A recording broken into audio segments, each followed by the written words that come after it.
अपन बात करते हैं अब त्रिविमीय ज्यामिति के अंदर सदिश के बारे में कैसे बातचीत की जाएगी या सदिश कैसे उपयोग में आएगा वो देखते हैं अपन। अगर अपन त्रिविम ज्यामिति में देखते हैं और कोई बिंदु है अपने पास में P जिसके निर्देशांक हैं x, y, z, तो उस बिंदु P का जो स्थिति सदिश होगा वो क्या होगा, उसको r सदिश से भी लिख सकते हैं, OP सदिश भी बता सकते हैं, वो होगा x i cap plus y j cap plus z k cap.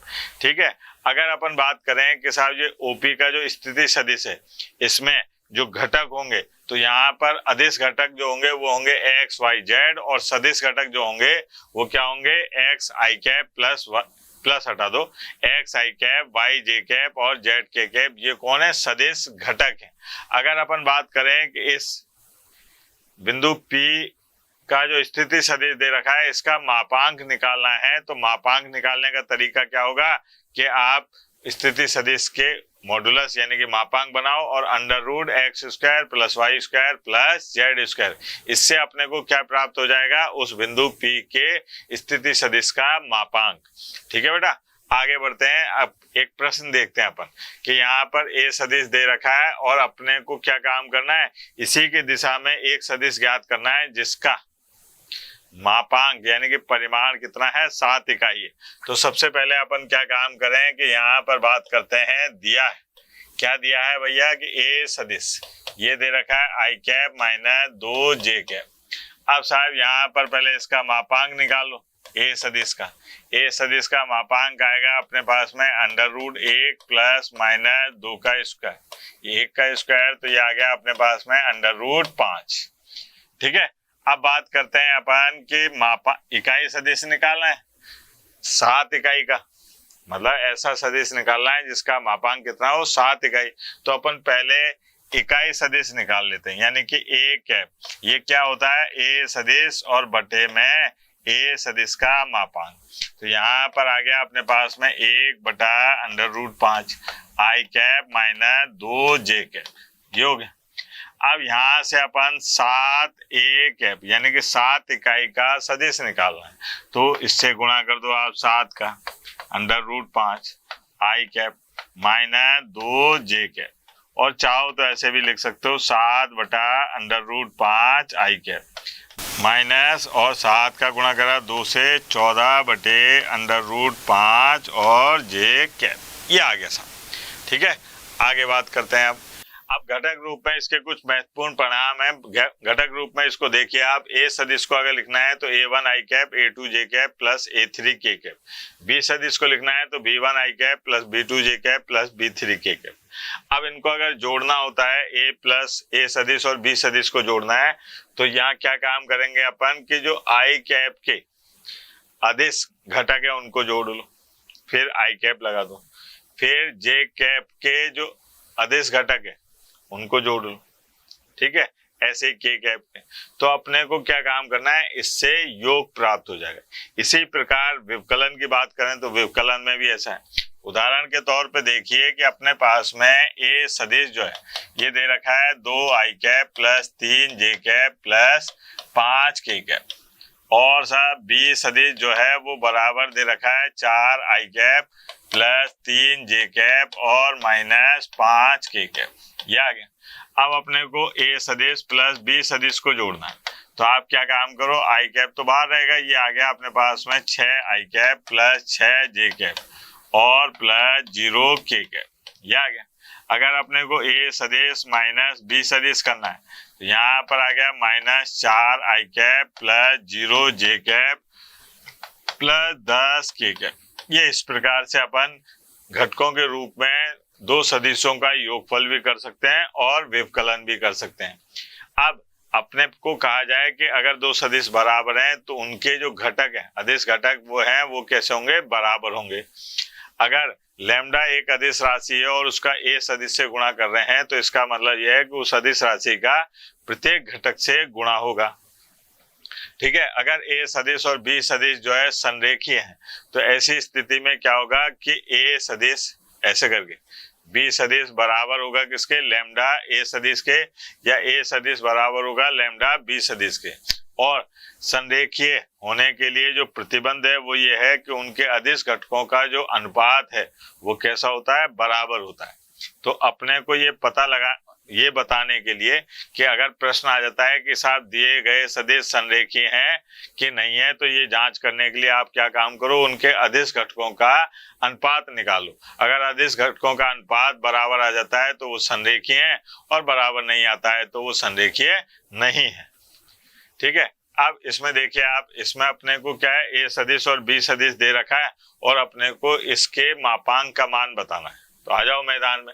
यहाँ पर सबसे पहले बात करी अपन ने, दिया है क्या, दिया है कि ए सदिश जो है ये बराबर है 7 i cap minus j cap minus k cap.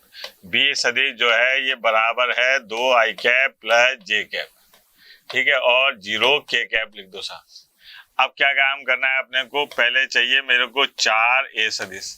अब इस 4 का प्रत्येक से गुणा करूंगा तो ये आ जाएगा अपने पास में 28 i cap minus 4 j cap minus 4 k cap. ठीक है, फिर 3 बी सदिश ये निकालूंगा तो 3 का गुणा करूंगा तो ये आएगा 6 i cap plus 3 j cap. ठीक है, और सा प्लस 0 k कैप, ये आ गया। अब क्या काम करते हैं अपन, 4 ए सदिश में से माइनस करते हैं 3 बी सदिश को, तो अपने को क्या प्राप्त हो रहा है, देखो 28 और 28 में से 6 गए तो कितने बचे अपने पास में, 22 i कैप। ठीक है, यहाँ पर कितने बचे, माइनस 7 j कैप और माइनस 4 k कैप, ये आ गया। अब अपने को इसका मापांक निकालना है, 4 ए सदिश और 3 बी सदिश का। कैसे निकलेगा, अंडर रूट के अंदर 22 का स्क्वायर प्लस माइनस 7 का स्क्वायर माइनस 4 का स्क्वायर, ये आ गया अपने पास में 484 प्लस 49 और प्लस 16। अब इसको अगर जोड़ते हैं तो ये आता है अंडर रूट के अंदर 549। ठीक है बेटा, ये आ गया अपने पास में मापांक 4 ए सदिश माइनस 3 ए सदिश का। आगे बढ़ते हैं, अब सदिश की दिक् कोज्याओं के बारे में बातचीत करते हैं। त्रिविम में सदिश की जो दिक् कोज्याएं होंगी वह ऐसे होंगी कि अपने पास में ये x अक्ष y अक्ष दे रखा है, ये अपने पास में कोई सदिश है, यहाँ पर ए प्रारंभिक बिंदु और ये है अपने पास में अंतिम बिंदु और ये है ए बी सदिश। तो ये ए बी सदिश की जो रेखा है, दिष्ट रेखा, ये एक्स अक्ष के साथ में अल्फा कोण और वाई अक्ष के साथ में बीटा कोण और जेड अक्ष के साथ में गामा कोण बनाती है। तो ऐसी स्थिति में इसकी जो दिक् कोज्याएं हैं जिनको अपन एल एम एन कहते हैं, तो एल बराबर क्या हो जाएगा, कॉस अल्फा, एम बराबर कॉस बीटा और एन बराबर कॉस गामा। इसमें जो एक आवश्यक प्रतिबंध है वो ये है कि इन दिक् कोज्याओं के वर्गों का योग जो है वो बराबर किसके होता है, 1 के होता है। ये बात अपने को याद रखनी है। ठीक है, आगे बात करते हैं सदिश के दिक् अनुपात की। अब सदिश के दिक् अनुपात की बात करें तो 3 राशियां अगर इस प्रकार से हों, कौन सी 3 राशियां, ए बी सी, अगर ये 3 राशियां इस प्रकार से हैं कि उनका दिक् कोज्याओं के साथ में अनुपात समान है, यानी कि दिक् कोज्याओं के साथ में वो समानुपाती हैं, तो ऐसी राशियां क्या कहलाती हैं, उस सदिश की दिक् अनुपात कहलाती हैं। मतलब L बटा ए, M बटा बी और N बटा सी, अगर ये तीनों बराबर हैं तो यहाँ पर ए बी सी जो है ये क्या कहलाएंगे, दिक् अनुपात, जबकि LMN क्या है, दिक् कोज्या है। ठीक है, अब बात करते हैं अपन कि अगर मान लीजिए आपके पास में दिक् अनुपात है और दिक् कोज्याएं निकालनी है तो उसका सूत्र क्या होता है कि L बराबर ए बटा under root A square plus B square plus C square, M बराबर बी बटा under root A square plus B square plus C square और एन बराबर सी बटा under root A square plus B square plus C square. अब जो सबसे ज्यादा काम में आने वाली चीज है कि अगर 2 बिंदु दे रखें, मतलब आपको यहाँ पर ऐसे सदिश दे रखा है ए सदिश जिसके निर्देशांक है x, y, z1 और साहब बी सदिश इसके निर्देशांक दे रखे हैं x2, y2, z2। ठीक है, और ये ऐसे सदिश दे रखा है और आपसे कहा जाए कि इस ए बी सदिश के, है ना, दिक् अनुपात बताओ, तो यहाँ पर a बराबर क्या हो जाएगा, x2 माइनस x1, b बराबर आ जाएगा y2 माइनस y1 और c बराबर आ जाएगा z2 माइनस z1। ये है। तो अगर दो बिंदु दे रखे हैं और उस सदिश के दिक् अनुपात निकालने हैं तो इस तरीके से निकाले जा सकते हैं। उदाहरण के तौर पे देखते हैं, एक बिंदु दे रखा है P, Q और P का स्थिति सदिश दे रखा है और Q का स्थिति सदिश दे रखा है। अपने को P, Q सदिश ज्ञात करना है और इसकी दिक् को ज्याएं भी लिखनी है। ठीक है, तो यहाँ पर सबसे पहले आते हैं अपन कि दिया है, क्या दिया है साहब, कि बिंदु P का स्थिति सदिश दे रखा है, यानी कि अपने को क्या दे रखा है बेटा, OP सदिश दे रखा है। OP सदिश कितना है बेटा, ये 6i cap minus 4j cap plus 2k cap. फिर बात करें अपन बिंदु Q का स्थिति सदिश दे रखा है, वो क्या है, OQ सदिश। ये है अपने पास में minus 3i cap plus 2j cap और प्लस 4k कैप। ठीक है, अब अपने को PQ सदिश निकालना है, तो PQ सदिश होगा OQ सदिश माइनस OP सदिश। बाद वाले में से पहले वाले को घटा दो, तो ये आ गया अपने पास में कितना, minus 9i cap plus 6j cap और साहब ये आ गया प्लस के 2k कैप। ठीक है, अब यहाँ पर अपने को क्या करना है, इसकी दिक् को ज्याएं निकालनी। तो ये जो अपने पास में है माइनस 9, ठीक है, 6 और 2, ये क्या है, इस PQ के दिक् अनुपात है। मतलब यहाँ पे PQ सदिश के दिक् अनुपात ये क्या है साहब, A B, ये बराबर है साहब माइनस 9, 6 और 2। अब बात करते हैं अपन L की, यानी कि दिक् को ज्याएं। PQ की अगर दिक् को ज्याओं की बात करें कि दिक् को ज्याएं ये LMN हो, तो L बराबर क्या होगा अपने पास में, A बटा under root A square plus B square plus C square, यानी कि माइनस 9 बटे, अब इनको जोड़ेंगे तो अपने पास में क्या रहा है, 11। ऐसे ही M बराबर B बटे under root A square plus B square plus C square, तो ये आ जाएगा अपने पास में 6 बटे 11। ऐसे ही N बराबर ये है C बटे under root A square plus B square plus C square, ये आ जाएगा अपने पास में 2 बटे 11। ठीक है, इनके वर्गों का योग जो है वो क्या आ रहा है, 11। ठीक, आगे बढ़ते हैं, ये अपने पास में आएगा PQ सदिश की दिक् को ज्याएं। अब दो बिंदुओं को मिलाने वाला सदिश, यहाँ पर मान लीजिए अपने पास में ये त्रिविम दे रखा है। यहाँ पर अपने पास में ये दो बिंदु है, एक है x1, y1, z1 और एक है b बिंदु x2, y2, z2। ठीक है, अब अपने को AB सदिश के बारे में बातचीत करना है, तो यहाँ पर AB सदिश जो है ये बराबर होगा किसके, x2 minus x1 i cap plus y2 minus y1 j cap और z2 minus z1 k cap. अच्छा, यहाँ पर अगर अपने को इस AB रेखा की दूरी निकालनी है, यानी कि AB इसका मापांक निकालना है सदिश का, तो अपन क्या काम करेंगे, अंडर रूट, ये आ जाएगा x2 माइनस x1 इसका whole square, y2 minus y1 इसका होल स्क्वायर और z2 माइनस z1 इसका होल स्क्वायर, ये हो जाए। तो ये अपने पास में दो बिंदुओं के बीच की दूरी भी आ गई और अपने पास में दो बिंदुओं से को मिलाने वाले सदिश के बारे में भी जानकारी मिल गई। ठीक है, आप साहब ये दो बिंदु दे रखे हैं अपने को P और Q, और अपने से कहा जा रहा है कि P से Q की ओर एक दिष्ट सदिश PQ सदिश ज्ञात कीजिए। ठीक है, यानी कि PQ सदिश ज्ञात करना है। तो यहाँ पर सबसे पहले बात करी कि दिया है। अब बेटा क्या दिया है जरा बताएं। दिया है साहब बिंदु P 2, 3, 0, यानी कि अपने को दे रखा है बिंदु P का स्थिति सदिश, ये क्या है 2i cap plus 3j cap और प्लस 0k कैप।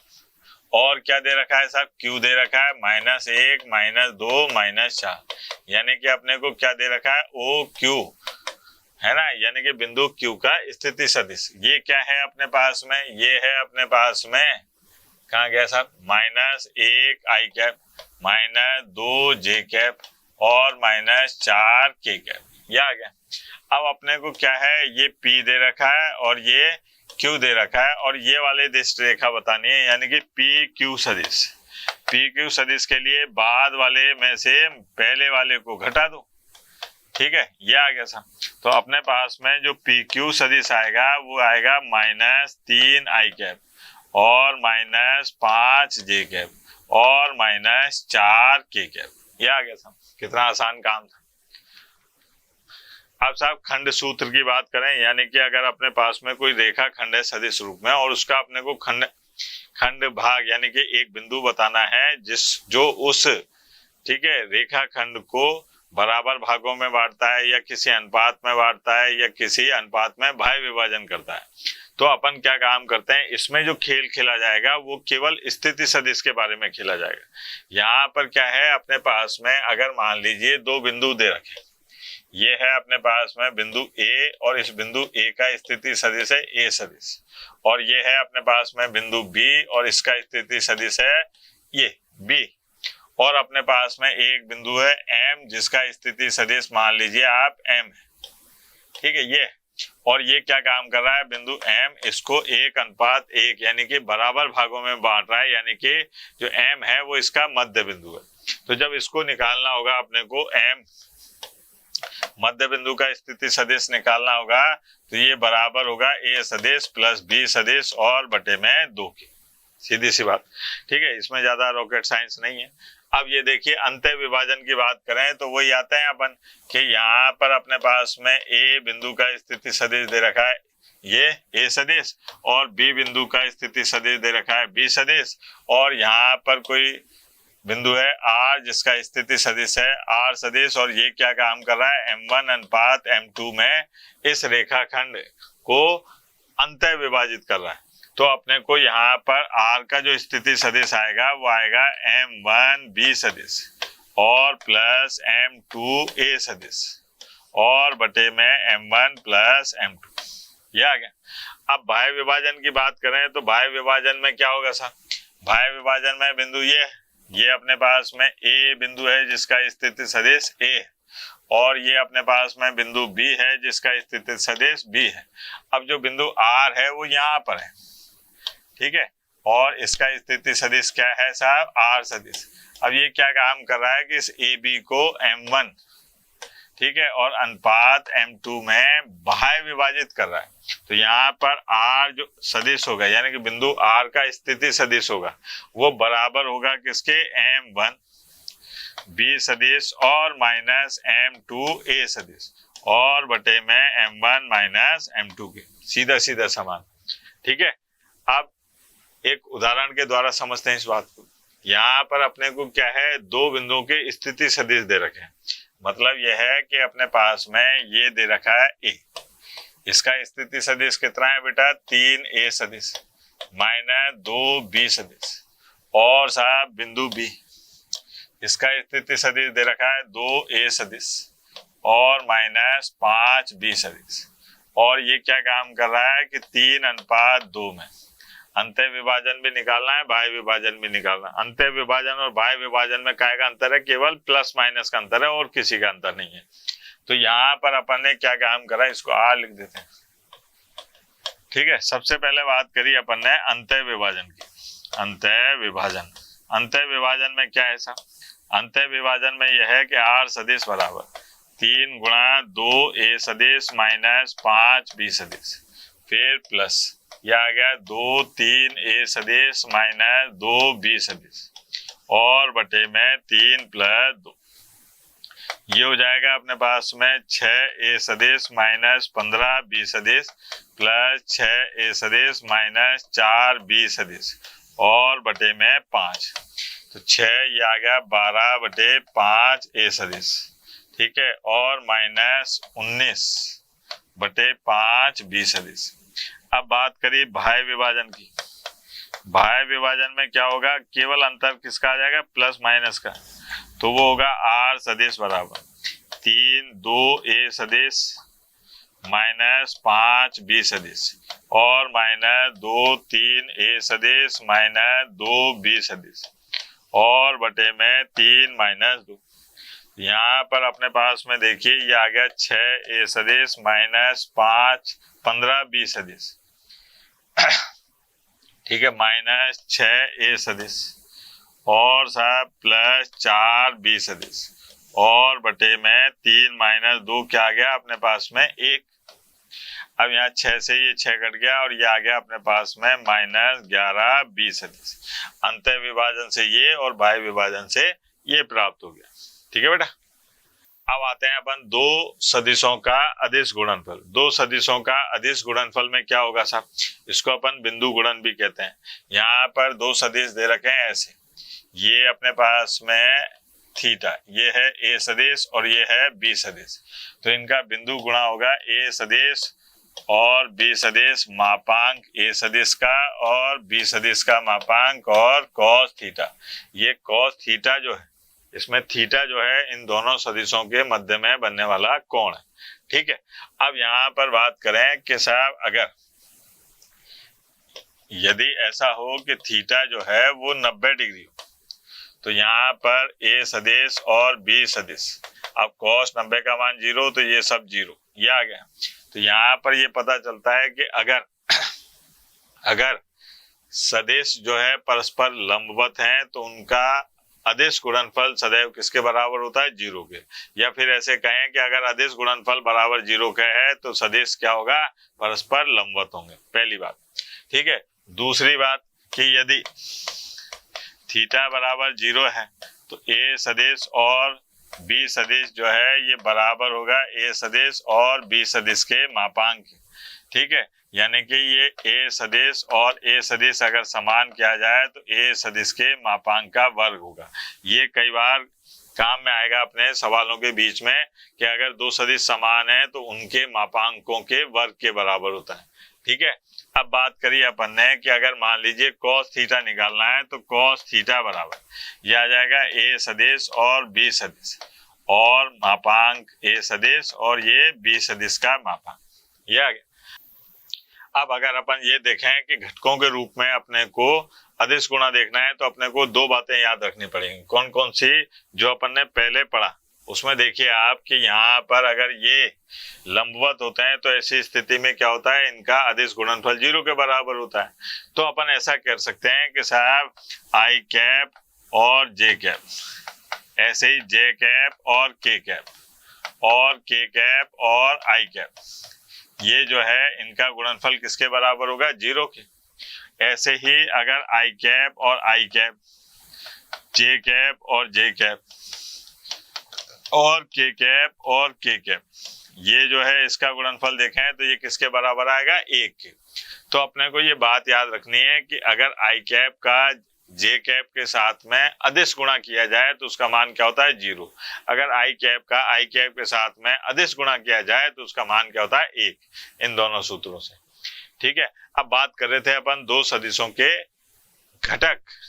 दो सदिश अगर घटकों के रूप में दे रखे और उनके गुणनफल के बारे में बातचीत करते हैं तो यहाँ पर ए सदिश जो है वो है अपने पास में A1 आई कैप, A2 जे कैप और A3 के कैप। ठीक है।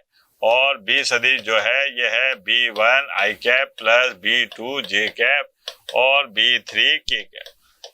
अब यहाँ पर ए सदिश और बी सदिश का गुणा करा तो A1 A2 A1 B1 और साहब A2 B2 और A3 B3 और बटे में under root A1 square A2 square A3 square और B1 स्क्वायर B2 स्क्वायर और B3 स्क्वायर। ठीक है। और साहब गुणा cos थीटा, या अब यहाँ पर यदि थीटा बराबर कितना है, 90 डिग्री है, तो अपन क्या कह देंगे कि साहब ए सदिश बी सदिश का अदिश गुणनफल 0। तो अपन कहेंगे A1 A2 B1 B2 और C1 C2 ये बराबर क्या है, 0 के है। और अगर थीटा बराबर 0 डिग्री है, ठीक है, तो यहाँ पर A सदिश और B सदिश का जो गुणनफल है इस सदिश के मापांक के गुणनफल के बराबर आएगा, जो वास्तव में अपन क्या सिद्ध कर सकते हैं कि A1 बटा B1 और साहब A2 बटा B2 और A3 बटा B3। तो यहाँ पर अपन कह सकते हैं कि ये सदिशों के लंबवत होने का प्रतिबंध है और ये सदिशों के समांतर होने का प्रतिबंध है, ठीक है, जो आगे चल के अपने काम में आने वाला है। अगर मान लीजिए अपने पास में दो सदिशों के अदिश गुणनफल में कुछ महत्वपूर्ण परिणाम दे रखे हैं, वो क्या है महत्वपूर्ण परिणाम, कि अगर दो सदिशों का अदिश गुणा किया जाए तो अपने को एक वास्तविक संख्या यानी कि अदिश राशि प्राप्त होती है, ठीक है, बिल्कुल सही बात। ए सदिश और बी सदिश में से अगर कोई एक शून्योत्तर सदिश है तब ए सदिश और बी सदिश बराबर 0 के होगा। यदि अपन ये कहें कि साहब ए और बी में से एक सदिश जो है वो शून्य है तो उनका जो गुणनफल है अदिश गुणनफल वो क्या होगा, बराबर 0 के होगा। और अगर 0 के ए सदिश और बी सदिश अगर लंबवत है तो ऐसी स्थिति में उनका अदिश गुणनफल 0 के बराबर होगा, तो वो सदिश लंबवत होंगे और वो सदिश लंबवत हैं तो इसका मतलब उसका अदिश गुणनफल क्या होगा, बराबर 0 के होगा। अगर मान लीजिए अपने पास में जो उन दोनों के बीच में बनने वाला कोण है थीटा वो बराबर 0 के है, तो ऐसी स्थिति में ए सदिश और बी सदिश का जो अदिश गुणनफल है वो इसके बराबर होगा। साथ ही अपन कह सकते हैं कि ए सदिश और ए सदिश का अगर अदिश गुणा किया जाए यानी कि समान सदिश का अदिश गुणा किया जाए तो वो बराबर होता है उसके मापांक के वर्ग की, ठीक है। आगे और क्या है साहब, थीटा बराबर अगर पाई होता है तो ऐसी स्थिति में उनके अंदर क्या हो जाता है, मान तो वही रहता है, केवल माइनस का अंतर, उनके मापांकों के गुणनफल में माइनस लगा देते हैं। अगर यहाँ पर ये कहा जाए कि परस्पर लंबवत, ये मैं आपको बता ही चुका हूँ, आई कैप डॉट आई कैप यानी कि आई कैप का आई कैप के साथ में, जे कैप का जे कैप के साथ में, के कैप का के कैप के साथ में अगर अदिश गुणा किया जाए तो उसका मान 1 होता है, और अगर इनके लंबवत इकाई सदिशों का गुणा किया जाए तो इसका मान 0 होता है। और अगर इनके बीच का कोण निकालना है तो इसके कोण को निकालने का तरीका ये है, ठीक है। आगे बात करें दो सदिशों के अदिश गुणन के गुणधर्म। गुणधर्म का मतलब यह है कि दोनों में क्रम विनिमयता के नियम का पालन करता है। ए सदिश और बी सदिश का आप अदिश गुणा करो या बी सदिश ए सदिश का गुणा करो तो ये बराबर होता है। सहचार्यता के नियम का पालन करता है, ठीक है। और अदिश गुणन के वितरण नियम का मतलब पहले बी सदिश सी सदिश को जोड़ो और उसमें ए सदिश का गुणा करोगे, तो आप ऐसे करोगे, ए सदिश का बी सदिश के साथ में अदिश गुणा करा, फिर ए सदिश का सी सदिश के साथ में गुणा करा। ऐसे इधर से भी गुणा कर सकते हो आप। ये बी सदिश है, क्यों ऐसा क्यों हो रहा है साहब, क्योंकि यहाँ पर जो इनका गुणनफल है उससे जो अपने को राशि प्राप्त हो रही है वो अदिश है ना, अदिश है मतलब उसमें दिशा नहीं है। अब जब दिशा नहीं है तो उससे कोई फर्क ही नहीं पड़ रहा, ठीक है ना। अब आगे बढ़ते हैं। दो सदिशों के अदिश गुणनफल में क्या होता है कि अगर आप किसी अदिश राशि का गुणा करते हैं तो उसका मतलब यह है कि जो भी मान आपको प्राप्त हो रहा है उससे आप उस अदिश राशि का गुणा कर सकते हैं। अगर अपने पास में ए सदिश और बी सदिश दो सदिश हैं और लैम्डा एक अदिश राशि है, ठीक है, तो आप इसको इस तरीके से गुणा कर सकते हैं, चाहे ए सदिश में गुणा कर दें, चाहे बी सदिश में गुणा कर दें, या दोनों का अदिश गुणा करके फिर गुणा कर दें, बात एक ही आएगी, ठीक है। अब साहब एक उदाहरण से समझते हैं अपन कि दो सदिश दे रखे हैं, ए सदिश बी सदिश, जिनका परिमाण दे रखा है कितना, √3 और 2। ये √3 है बेटा, है ना, √3 और 2 है। तो अपने को ये भी बताया जा रहा है कि इन दोनों का जो अदिश गुणा है वो बराबर है किसके, √6 के। तो अपने को ए सदिश और बी सदिश के बीच में बनने वाला कोण ज्ञात करना है। तो सबसे पहले अपन बताएं कि साहब दिया है, क्या दिया है, ए सदिश का मापांक दे रखा है √3, बी सदिश का मापांक दे रखा है 2, और साहब ए सदिश और बी सदिश का अदिश गुणनफल दे रखा है √6। अब अपने को सूत्र याद है कि ए सदिश और बी सदिश ये बराबर होता है ए सदिश के मापांक बी सदिश के मापांक और cos थीटा के। अब मान रख दो साहब, ये आ गया अपने पास में √6, ये है अपने पास में √3 और ये है अपने पास में √, ना √ नहीं है भैया इसमें, ये है अपने पास में 2 और cos थीटा। अब यहाँ पर आ गया cos थीटा बराबर ठीक है। कॉस थीटा बराबर अंडर रूट, इसको लिखा मैंने under root 3 into under root 2, यहाँ पर आ गया अंडर रूट 3 और 2, ये कट गया, यहाँ पर आ गया 1 बटा अंडर रूट 2। ये किसका मान होता है बेटा? ये है 45 डिग्री, कॉस 45। यहाँ पर जो थीटा का मान आया वो कितना आ गया? 45 डिग्री। सीधी सी बात। आगे बढ़े, अब आते हैं अपन दो सदिश का किसी रेखा पर प्रक्षेप। अब अपने को किसी रेखा सदिश का किसी रेखा पर प्रक्षेप निकालना है, तो आपको ये परिभाषाएं दे रखी हैं, लेकिन जो सबसे बड़ी बात अपने को याद रखनी है वो ये है कि ए सदिश का बी सदिश पर प्रक्षेप, ए सदिश का बी सदिश पर प्रक्षेप वो बराबर होगा ए सदिश और बी सदिश के अदिश गुणनफल। अब जिस पर प्रक्षेप है उसके मापांक का भाग लगा दो। या अगर ये कहता है कि साहब बी सदिश का ए सदिश पर प्रक्षेप है ना, बी सदिश का ए सदिश पर प्रक्षेप, तो क्या काम करते? ए सदिश बी सदिश और यहाँ पर भाग लगाते किसके? मापांक ए का। तो यहाँ पर जो याद रखने वाली बात है वो ये है कि साहब जिस पर प्रक्षेप आता है, पहले तो ए सदिश का बी सदिश पर या बी सदिश का ए सदिश पर निकालोगे आप प्रक्षेप, तो इसके लिए आप दोनों का अदिश गुणा कर लो। ठीक है। अब जिस पर निकालना है उसके मापांक का भाग लगा दो, आ गया साहब प्रक्षेप। ठीक है बेटा। जैसे एक उदाहरण के माध्यम से समझाता हूं मैं आपको कि यहाँ पर दो बिंदु दे रखे हैं, इनको मिलाने वाली सरल रेखा पर इसका प्रक्षेप निकालना है। ठीक, तो यहाँ पर सबसे पहले दिया है, क्या दिया है साहब? बिंदु ए, ये है 2,3,-1 और बिंदु बी ये है -2,-4,3। ठीक है। अब यहाँ पर अपन बात करें तो अपने को ओ ए सदिश दे रखा है 2i प्लस 3j और -k, और अपने को बिंदु बी का स्थिति सदिश दे रखा है -2i -4j और प्लस 3k। अब ए बी, जिसको अपन ए सदिश कह देते हैं, ए बी सदिश, ये बराबर होगा अपने पास में ओ बी सदिश माइनस ओ ए सदिश।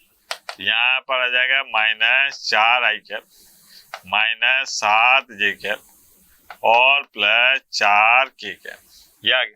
ये अपने पास में ए सदिश है, और अपने को एक सदिश दे रखा है बी सदिश, ये है साहब 4i -3j प्लस k। अब ये कहा जा रहा है कि बी सदिश का ए सदिश पर प्रक्षेप निकालना है। देखना जरा ध्यान से, बी सदिश का ए सदिश पर प्रक्षेप, तो ये बराबर होगा ए सदिश और बी सदिश। अब ए पर निकालना है तो आप क्या काम करोगे? ए के मापांक का भाग लगा दोगे। अब इनका गुणा करो सा, क्या आ जाएगा? देखो आप, -4 ये आ गया -16, ये आ गया प्लस के 21 और ये आ गया प्लस के 4 और बटे में अंडर रूट, यहाँ पर आ गया अपने पास में 16 प्लस 49 और प्लस 16। ठीक है। अब इसको सरल कर लें सब, यहाँ पर 21 में से 16 गए 5 4, ये आ गया 9, और इसकी बात करी तो 16 16 32 को जोड़ा अपन ने किसमें, तो ये आ गया अपने पास में अंडर रूट 81। अब इसका मतलब क्या हो गया अपने पास में 9/9 बराबर 1 आ गया आंसर। अब बात करते हैं अपन दो सदिशों का सदिश गुणा, जिसको अपन वज्र गुणा भी कहते हैं। इसमें क्या याद रखना है अपने को कि साहब ए सदिश का बी सदिश के साथ में आप क्या कर रहे हैं? सदिश गुणा कर रहे हैं। इसको सदिश गुणा इसलिए कह रहे हैं कि इनके गुणनफल में आपको सदिश राशि प्राप्त होती है। तो ये बराबर होता है किसके बेटा? ये होगा ए सदिश का मापांक, बी सदिश का मापांक, और यहाँ पर आएगा साइन थीटा, और ये साथ में होगा n कैप।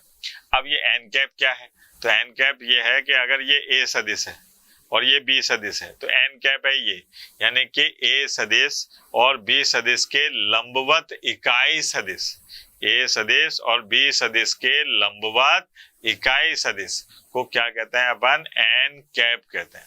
ठीक है। अब यहाँ पर अगर अपन उल्टा चलते हैं, यहाँ पर अगर थीटा बराबर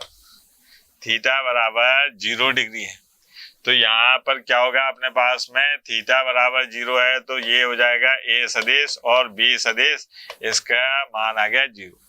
अगर दो सदिशों का सदिश गुणनफल 0 के बराबर होता है तो इसका मतलब यह है कि वो दोनों सदिश कैसे हैं, समांतर है।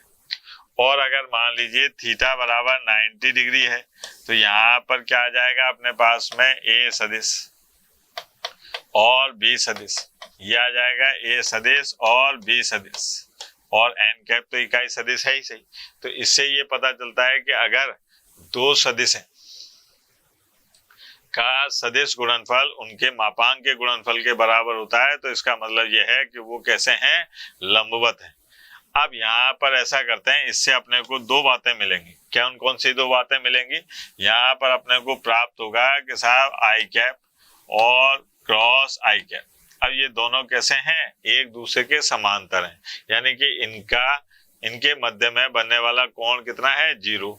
ऐसे ही अपन बात करें जे कैप की और साहब के कैप की, तो इनका मान जो है किसके बराबर प्राप्त होगा, 0 के, क्योंकि ये कैसे हैं, समांतर सदिश।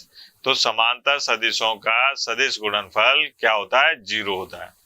अब बात करते हैं अपन इसकी कि यहाँ पर है आई कैप, यहाँ पर है जे कैप और यहाँ पर है के कैप। ठीक है।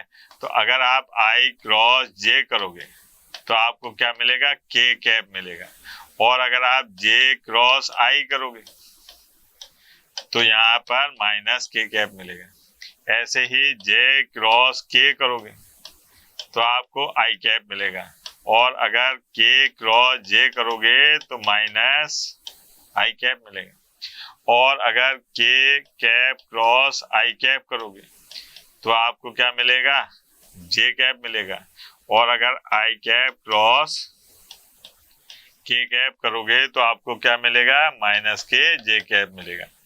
ये आ गया। तो दो सदिशों का अदिश गुणनफल इस प्रकार से निकालते हैं। या फिर अब जैसे यहाँ पर देखो, आप ये दे रखा है कि यदि ए सदिश बी सदिश इस प्रकार से हैं कि सदिश ए का मापांक ये है, बी का मापांक ये है, और ए सदिश बी सदिश का जो सदिश गुणनफल है ये इकाई के बराबर है, तो इनके बीच में बनने वाला कोण निकालो। तो यहाँ पर ये हुआ अपने पास में कि साहब ए सदिश दिया है, पहले बात कर लेते हैं अपन कि दिया है, क्या दिया है कि ए सदिश का मापांक जो है 3 है, बी सदिश का मापांक जो है वो 2/3 है, और ए सदिश और बी सदिश इसका जो मापांक है यानी कि ये एक इकाई सदिश है। तो अपन यहाँ पर मान रखें कि साहब ए सदिश और बी सदिश ये बराबर है मापांक ए सदिश और मापांक बी सदिश और साइन थीटा और एन कैप। अब इसका मापांक निकाल लें पूरे का, तो ए सदिश और बी सदिश का मापांक, ये तो मापांक आएगा ही, तो यहाँ तो ए सदिश और बी सदिश ये है अपने पास में साइन थीटा। अब ये है अपने पास में ए सदिश और बी सदिश के लंबवत इकाई सदिश, तो इसका मापांक क्या हो जाएगा, 1। अब इनके मान रख दो, ये आ गया 1, और यहाँ पर है 3 गुणा 2/3 और साइन थीटा। अब यहाँ से 3 से 3 कट गया तो साइन थीटा बराबर कितना आ गया, 1/2। 1/2 साइन में किसका मान होता है बेटा, साइन 30 डिग्री का, तो थीटा का मान आ गया अपने पास में 30 डिग्री। ये हो गया, सीधी सी बात। दो सदिशों के सदिश गुणन के बारे में बातचीत करें तो आप ये याद रखें कि ए सदिश का बी सदिश के साथ में जब सदिश गुणा होता है तो ये बराबर नहीं होता किसके, बी सदिश का ए सदिश के साथ में गुणा हो, क्योंकि इन दोनों के गुणनफल में जो मान प्राप्त होता है वो कैसा होता है, सदिश राशि प्राप्त होती है। अब सदिश राशि में जैसे ही आप दिशा बदलोगे तो क्या आ जाएगा, ऋणात्मक चिन्ह आ जाएगा। ऐसे ही अगर अपन बात करते हैं इसमें वितरण सिद्धांत की, तो अगर आप b + c से a सदिश का गुणा कर रहे हैं तो पहले a का b से गुणा करेंगे, फिर a का c से गुणा करेंगे। ऐसे ही अगर अपन b प्लस सी का a से गुणा कर रहे हैं तो b का पहले a से करेंगे, फिर c का a से करेंगे और दोनों को जोड़ देंगे। ठीक है। अगर अपने को किसी अदिश राशि का गुणा करना पड़ता है तो वो उन सबके गुणनफल के बराबर होता है। अगर अपन बात करते हैं कि a सदिश और b सदिश जो है वो एकांक सदिश हैं, तो इसका मतलब ये हुआ कि a सदिश और b सदिश का जो मापांक है वो 1 होता है। तो ऐसी स्थिति में अपने को साइन थीटा जो है वो a सदिश और b सदिश के सदिश गुणनफल के मापांक के बराबर प्राप्त होता है। अगर दोनों समान हैं तो ऐसी स्थिति में उनका मान 0 होता है। और अगर चाहे जितने भी बताया ना, आई कैप का आई कैप के साथ में सदिश गुणा करो, जे कैप का जे कैप के साथ में, के कैप का के के साथ में, तो ऐसी स्थिति में उनका सदिश गुणनफल किसके बराबर होता है? 0 के। अब जो सबसे ज्यादा काम में आता है वो ये आता है कि अगर घटक रूप में अपने को सदिश दे रखे हैं तो उसको अपन क्या काम करेंगे कि a सदिश का b सदिश के साथ में अगर सदिश गुणा करना है तो उसको आप ऐसे मैट्रिक्स रूप में लिख लो।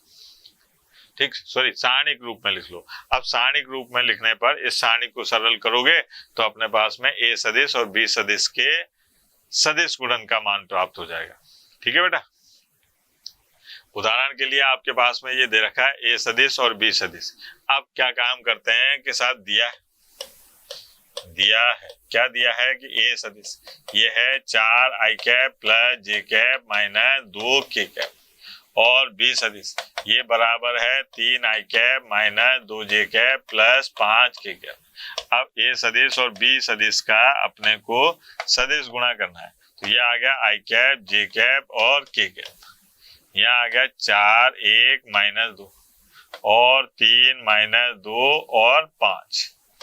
अब इसको सरल करना है तो यहाँ पर क्या आ गया i कैप, इसको छुपाया तो ये आ गया 5 माइनस 4, फिर माइनस j कैप, इसको छुपाया तो ये आ गया 20 और प्लस 6। ठीक है, फिर प्लस k कैप, इसको छुपाया तो माइनस के 8 और माइनस के 3, माइनस के 8 और माइनस 3। तो ये आ गया अपने पास में i कैप, है ना, i कैप, और ये आ गया माइनस 26 j कैप और माइनस 11 k। ये हो गया साहब। ठीक है। अब अगर दो सदिशों के सदिश गुणन के अनुप्रयोग के बारे में बातचीत करें तो सबसे ज्यादा इसका उपयोग किया जाता है त्रिभुज का क्षेत्रफल निकालने के। अगर अपने पास में एक त्रिभुज दे रखा है और अपने को वो दो संलग्न भुजाएं दे रखी a सदिश और b सदिश द्वारा, तो उसका क्षेत्रफल निकालने का तरीका होता है 1/2 और a सदिश और b सदिश का सदिश गुणा करके उसका मापांक निकाल लो। क्षेत्रफल हमेशा धनात्मक होता है इसलिए अपन इसको मापांक और लगा देते हैं। ठीक है बेटा। ऐसे ही बात करते हैं अपन कि अगर मान लीजिए अपने को त्रिभुज का क्षेत्रफल तो निकाल लिया आपने, ठीक है। अगर अपने को समांतर चतुर्भुज का क्षेत्रफल निकालना है तो समांतर चतुर्भुज में अगर दो आसन्न भुजाएं दे रखी, ठीक है, तो उनका क्षेत्रफल जो है उनके सदिश गुणन के मापांक के बराबर होता है। ठीक। अब अगर मान लीजिए अपने पास में ये ABCD एक समांतर चतुर्भुज है और इसका क्षेत्रफल निकालना है, जबकि अपने को विकर्ण दे रखा है, तो इसका क्षेत्रफल निकालने का तरीका ये होता है कि 1/2 और विकर्णों के अदिश गुणनफल के मापांक के बराबर। ये अपने पास में एक त्रिभुज का क्षेत्रफल निकालना है जिसकी दो आसन्न भुजाएं दे रखी, ठीक है। एक आसन्न भुजा ये, एक ये। तो यहाँ पर सबसे पहले बात करें कि साहब दिया है, क्या दिया है कि a सदिश बराबर ये है 3 i cap plus 4 j cap, और b सदिश जो है ये बराबर है किसके, -5 i cap plus 7 j cap. अब अपन क्या काम करें, a सदिश और b सदिश इसका i कैप j कैप और k कैप। यहाँ पर है 3 4 0 -5 7 0, ये आ गया। अब इसका अगर अपन मान लीजिए सदिश गुणा करते हैं तो बाकी सब में तो 0 आएगा, ये आएगा अपने पास में केवल k कैप, है ना, k कैप, और ये आ गया 21 और प्लस 20, है ना, बराबर 41 k। ये हो गया। अब त्रिभुज ABC का क्षेत्रफल ये बराबर है 1/2 ए सदिश 1/2 और 41, तो ये आ गया 41/2 वर्ग इकाई आंसर। ठीक है बेटा।